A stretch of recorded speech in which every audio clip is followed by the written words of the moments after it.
নাঙ্গলকোটে জাতীয়তাবাদী মৎস্যজীবী দলের মতবিনিময় সভা।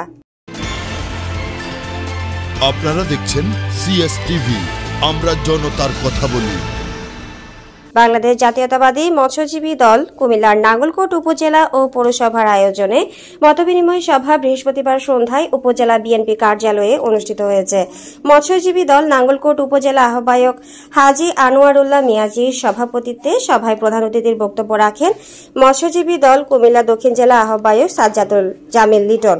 প্রধান মেহমান ছিলেন কুমিল্লা দক্ষিণ জেলা বিএনপি সাবেক যুগ্ম আহ্বায়ক ও নাঙ্গলকোট উপজেলা আহ্বায়ক আলহাজ নজির আহমেদ ভূঁইয়া। প্রধান বক্তা ছিলেন সদস্য সচিব আনোয়ার হোসেন নয়ন, উপজেলা মৎস্যজীবী দল সদস্য সচিব মোহাম্মদ ইয়াসিন ও পৌরসভা কৃষক দল সভাপতি নুরুল আমিনের সঞ্চালনায় মতবিনিময় সভায় বিশেষ অতিথির বক্তব্য রাখেন মৎস্যজীবী দল কুমিল্লা দক্ষিণ জেলা যুগ্ম আহ্বায়ক সৈয়দ ফরহাদ চৌধুরী, মোহাম্মদ আলী লিটন, ফরিদ উদ্দিন মনি, ইয়াসিন আরাফাত, কফিল উদ্দিন, সদস্য জাহাঙ্গীর আলম। এ সময় উপস্থিত ছিলেন নাঙ্গলকোট পৌরসভা বিএনপি সদস্য সচিব আব্দুল কাদের জিলানী, উপজেলা বিএনপি নেতা শাহ আলম ভূঁইয়া, উপজেলা মৎস্যজীবী দল যুগ্ম আহ্বায়ক ইব্রাহিম মিয়াজি, উপজেলা যুবদল যুগ্ম আহ্বায়ক সাখাওয়াত হোসেন শাহিন, মকরপুর ইউনিয়ন বিএনপি সাংগঠনিক সম্পাদক কবির খান, উপজেলা শ্রমিক দল সাধারণ সম্পাদক সালাউদ্দিন, সাংগঠনিক সম্পাদক এনামুল হক এনাম প্রমুখ। অনুষ্ঠান শেষে নাঙ্গলকোট পৌরসভা মৎস্যজীবী দলের আহ্বায়ক কমিটি হস্তান্তর করেন নেতৃবৃন্দ। কমিটিতে সাইদুল হক সাদেককে আহ্বায়ক, আব্দুর রহিম ও ইয়াকুব আলীকে যুগ্ম আহ্বায়ক ও সাইদুল হককে সদস্য সচিব করে 31 সদস্যের কমিটি অনুমোদন দেওয়া হয়। আজকে মৎস্যজীবী দলের নেতৃবৃন্দ অনেক কষ্ট স্বীকার করে নাঙ্গলকোটে এসেছে। আমি বিএনপি পরিবারের পক্ষ থেকে ওনাদেরকে কৃতজ্ঞতা এবং অভিনন্দন জানাচ্ছি। সম্মানিত নেতৃবৃন্দ, আমার অনেক নেতৃবৃন্দ বলেছে ওনারা মৎস্যজীবী দল, ওনারা আমাদের কাছ থেকে কী পাবে, কী সহযোগিতা ওরা চান। অবশ্যই তারা তো গত 18 বছর 3 মাস আমার জন্য দিয়ে গেছে, কষ্ট করেছে, বঞ্চিত হয়েছে। আমার বাজারে আমি দেখেছি যারা আওয়ামী লীগ করে আওয়ামী মৎস্যজীবী তারা তাদের একক দূরত্ব আমি দেখেছি। আপনারা আমার এই বিএনপিরা তারা অনেক মানসিক নির্যাতিত অবহেলিত হয়েছে। আজকে আমি জেলা মৎস্যজীবী দলকে অনুরোধ করতে চাই, পাশাপাশি আমিও আপনাদেরকে সহযোগিতা করব। এই কথা বন্যা কবলিত হওয়ার পরে নাঙ্গলকোটে যে মাছ এসেছে আমার মেয়ে বলেছে, আমি নিজে মৎস্য অধিদপ্তর গিয়ে নাঙ্গলকোট মৎস্য অফিসার বিশেষ কথাবার্তা তার সাথে গিয়ে বলেছি আমার বিএনপি মৎস্যজীবী দলের যে সমস্ত ভাইয়েরা মাছ চাষ করে সরকারি যে বরাদ্দ এসেছে প্রত্যেকটা হিসাব আমাদেরকে দিতে হবে এবং আমার মৎস্যজীবী দল যারা করে তাদেরকে যতটুকু সম্ভব তারা ভাগে ভাগ পায় তাদেরকে বুঝে দিতে হবে। তাই যারা পেয়েছে তাদের সেবা। আজকে আমার আর্থিক আমি গত কয়েকদিন আগে দেখেছি প্রায় 40টার মতো অনেক বড় বড় দিঘি কিন্তু আমার নাঙ্গলকোটের খাট জায়গা তার ডিসি একদম ঠুকিয়ে যায়। এগুলো বিগত দিনে নাঙ্গলকোটের উপজেলা চেয়ারম্যান শামসুদ্দিন খান জব করে কোনো টেন্ডার নেই, সরকারকে ট্যাক্স দিতে হবে, জোর করে এই সমস্ত পুকুর দিয়ে সে দখল করে রেখেছে। আজকে আমি দায়িত্বহীন কণ্ঠে ঘোষণা করতে চাই, আমরা যারা বিএনপি করি আমাদের জন্য অন্য কাজ আছে, যুবদল ছাত্রদল অন্য কাজ আছে, শ্রমিক দলের শ্রমিকের কাজ আছে, কৃষক দলের কৃষির পণ্য আছে। কিন্তু মৎস্যজীবী দল যারা করে এই নাঙ্গলকোটের 40টা দিঘি এবং পুকুর আছে সরকার আছে না। আমি ইনশাআল্লাহ কথা দিলাম, আমি এইখানে ভূমি অফিসে প্রেসিডেন্ট সাহেবকে আমি বলছি পরবর্তী টেন্ডারে শুধুমাত্র মৎস্যজীবী দলের নেতারাই তারা মাছ চাষ করে।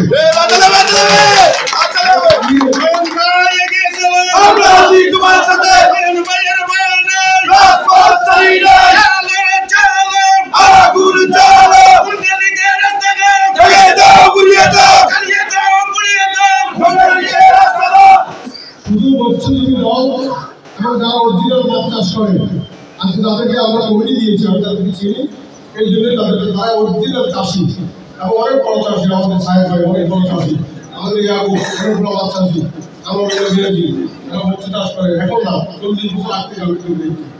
অথচ আমার এই লোকগুলো গত 18-19 বছর লাঞ্ছিত বঞ্চিত নির্যাতিত। এই গত বন্যায় এক একজনের লক্ষ লক্ষ টাকা ক্ষতিগ্রস্ত হয়েছে। তাদের ক্ষতি বোঝানোর জন্য আমরা তো তাদেরকে টাকা দিয়ে সাহায্য করতে পারবো না, কারণ আমরাও বিএনপি সকল হিসেবে আমরা ক্ষতিগ্রস্ত, আমার নেত্রী যেমন ক্ষতিগ্রস্ত, আমার নেতা তারেক রহমান যেমন ক্ষতিগ্রস্ত, আমার মৎস্যজীবী দল, তাঁতি দল, তারপর কৃষক দল, শ্রমিক দল, অঙ্গ সংগঠন সবাই আমরা ক্ষতিগ্রস্ত। কিন্তু আজকে যেহেতু মৎস্যজীবী দলের আমার মত বিনিময় সভা, আজকে আমি আপনাদের নেতাদের সামনে বললাম নাঙ্গলকোট উপজেলায় যে সমস্ত সরকারি খাস আছে যে সমস্ত খাস দিকে আছে আমার মুসলিম দলটা তাদের পায় সেই ব্যবস্থা ইনশাআল্লাহ আমি করব। আর প্রতি বছর সরকারিভাবে মৎস্য অধিদপ্তরে কর্মকর্তাকে আমি বলেছি মহিলা ওখানে যে বরাদ্দ আর যে বর্ষার জন্য একবার আমরা 10 জনকে দেবো, পরের বার আর 10 জনকে দেবো, পরের 10 জনকে পরের বার আবার 10 জনকে দেবো, তাহলে আমরা বেশি করে আপনাদেরকে সাহায্য করতে পারবো। এখন একসাথে যদি আমরা 200 মৎস্যজীবীকে সাহায্য করতে যাই সেক্ষেত্রে উনি যেটা বলেছেন যে আমি 5 কোটি পেয়েছি, আমরা সবাই একসাথে করতে চাই। আমি মৎস্য কর্মকর্তাকে জিজ্ঞাসা করেছি যে কত আপনি আবেদন করেছেন, উনি বলেছেন যে 2,500 আবেদন। এখন 2,500 আবেদনকারী 5 কোটি দিতে পারেন, ঠিক না? আপনাদেরকে বুঝতে হবে, জানতে হবে, শিখতে হবে যে আমরা এবারে আমরা বিদ্যুৎ দিই, পরবর্তী সময় আমরা আরো বিদ্যুৎ দিই, তবে কোন স্বৈরাচারের দূষণ এই সুবিধা থেকে আর পাবে না।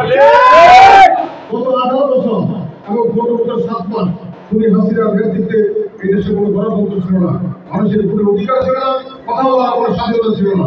এই যে আপনারা মুসলিম দল করেন, আপনাদের বিএনপিকে ভালোবাসেন, জিয়াকে ভালোবাসেন, খালেদা জিয়াকে ভালোবাসেন, এই কথাই পর্যন্ত আপনারা বলতে পারেন নাই, ঠিক না?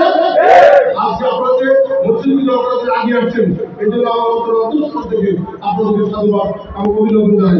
আমাদের মৎস্যজীবী ছোটরা শহীদ প্রেসিডেন্ট জিয়াউর রহমান ভাই উনি এই মৎস্যজীবী দলকে প্রথম অবস্থায় তৈরি করে গেছেন। উনি জেনেছেন এই দেশে মৎস্যজীবীর প্রয়োজন আছে, যা দিয়ে বৈদেশিক মুদ্রা অর্জন হবে, এই দেশ বাঁচবে, জাতি বাঁচবে। তাছাড়া এই দেশের জাতি সকল আপামর জাতি 18 কোটি মানুষ যেন তার প্রোটিন খেয়ে এই মাছের থেকে প্রোটিন অর্জন করে সে তার শক্তি নিয়ে কাজকর্ম করতে পারে মাঠে ময়দানে। সংগ্রামী ভাইরা, শহীদ প্রেসিডেন্ট জিয়াউর রহমান এটা তৈরি করে নাই। অত্যন্ত পরিতাপের বিষয়, দুঃখের বিষয়, আমাদের মৎস্যজীবীরা সক্রিয়, আপনারা জানেন না, এটা অত্যন্ত পছন্দের দল। আমাদের তারেক ভাইয়ের কাছে বর্তমান কমিটি আছে, কমিটি ভেঙে দিয়েছে। তারেক ভাই বলেছে এই কমিটি আমার হাতে থাকবে যতক্ষণ পর্যন্ত আমি কমিটি না দেবো। এটা আমার বাবার দল, এই দল ভালো পছন্দ করবেন, আমিও পছন্দ করি, এই দল আমি রাখবো। সংগ্রামী ভাইরা, কিছুক্ষণ আগে আমার সমস্ত নেতৃবৃন্দ অনলাইন ভাবে বেড়ে গেছে, এটার একটা মন্ত্রণালয় আছে, আর কোন দলের মন্ত্রণালয় নাই। প্রাণীজ সম্পদ মন্ত্রণালয়, মৎস্য মন্ত্রণালয়। আমরা বিভাগীয় পর্যায়ে যে মৎস্য অধিদপ্তর আছে, বেলাল ভাইয়ের সাথে আমি কথা বলেছি। বেলাল ভাই আমাকে বলেছে, লিটন ভাই এই ফরজ চৌধুরীকে পাশে নিয়ে বলছেন যে আপনার কাছে আপনার কি অবস্থাটা আমাকে জানান। আমি বললাম আমি দক্ষিণ জেলার এই অবস্থায় আছি, আমাকে সহযোগিতা করতে হবে। আমার মৎস্যজীবী দলের চাষি ভাইয়েরা তাদের সহযোগিতা করতে হবে। বেলাল ভাই, আমি আর কিছু বুঝতে চাই না। আমার হাতে 10টা উপজেলা আছে, 10টা উপজেলা ভাইয়েরা চাষি ভাইয়েরা যখন আসবে আমার কাছে, আমি আপনার কাছে আসবো, আপনি দেখভাল করবেন, ওরা যেন খালি হাতে ফিরে না যায়, বিভিন্ন সমস্যার সমাধান আপনাকে করতে হবে। বেলাল ভাই উনি আমার নাম্বারটা লিখে আমার সাথে যোগাযোগ রক্ষা করেন, ইনশাআল্লাহ। আমার ভাইরা বলে গেছে আগামী দিন আমাদের দল গঠন হবে, আমরা নিরাশ হওয়ার কিছু নেই। নয়ন ভাই বলে গেছে, নয়ন ভাই অনেক আগ্রহ থেকে গেছে, বলেছে আমি নয়ন ভাইয়ের আমার দলের পক্ষ থেকে, আমার ব্যক্তিগত পক্ষ থেকে আমি অন্তঃস্থল থেকে ধন্যবাদ জানাচ্ছি।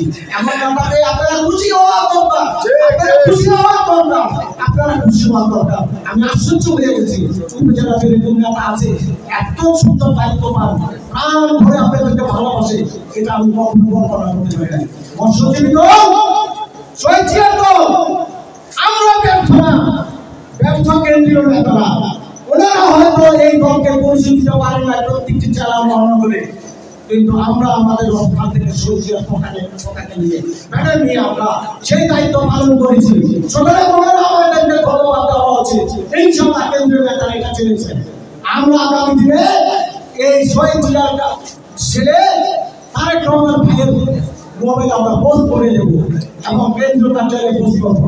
এবার আসি আমরা মৎস্যজীবীদের যে গঠনতন্ত্রগুলো আছে, এই গঠনতন্ত্র বই আমার কাছে আছে, আমি সেই নিয়াজি ভাইকে বলবো গঠন কমিটি উপজেলা থেকে নিয়ে যাবেন, উপজেলা নেতাদেরকে সেই সাইদ ভাইকে আপনারা দিবেন এবং সকল যুব ওনারা বুঝতে হবে এই গঠনতন্ত্রে কি কি কাজের জন্য সুযোগ করে। আমি সুযোগ দিচ্ছি ভাই 28 তারিখে আমাদের প্রতিষ্ঠা বার্ষিকী। এই দুঃখের স্বৈরাচারের হাসিনার কারণে আমরা কখনো একসাথে চলতে পারি নাই। রহিম ভাই বলে গেছে আমরা সেই প্রতিষ্ঠাটা পালন করবো, আমরা কেন্দ্রীয় নেতাদেরকে আনবো, আমরা গেট করবো, আমরা ব্যান্ড পার্টি আনবো, আমরা সেইভাবে সাজসজ্জা করবো, আমরা আমাদের স্বাগত অনুযায়ী ব্যাপকভাবে সেটা আয়োজন করবো, রেডি করবো, যা আমরা তারিখ ভাইয়ের কাছে পৌঁছে দেবো। আমরাও পারি কি বলে যদি সংগ্রামী ভাইরা আমার সংগ্রামী আপনার রহিম ভাই বলেছে 20-20-40 আমি বললাম রহিম ভাই যদি দয়া করেন আর কিছুটা যদি বাড়ান খুশি আর সংখ্যায় বাড়লে আমাদের লস হবে না রহিম ভাই। এবং প্রচার প্রসারে নজির ভাই রহিম ভাইয়ের ব্যক্তিত্ব বাড়বে, দলের ব্যক্তিত্ব বাড়বে, আনন্দে বিএনপি কাজের মর্যাদা পাবে ইনশাআল্লাহ। কি বলেন? আপনারা দেখছেন সিএস টিভি, আমরা জনতার কথা বলি।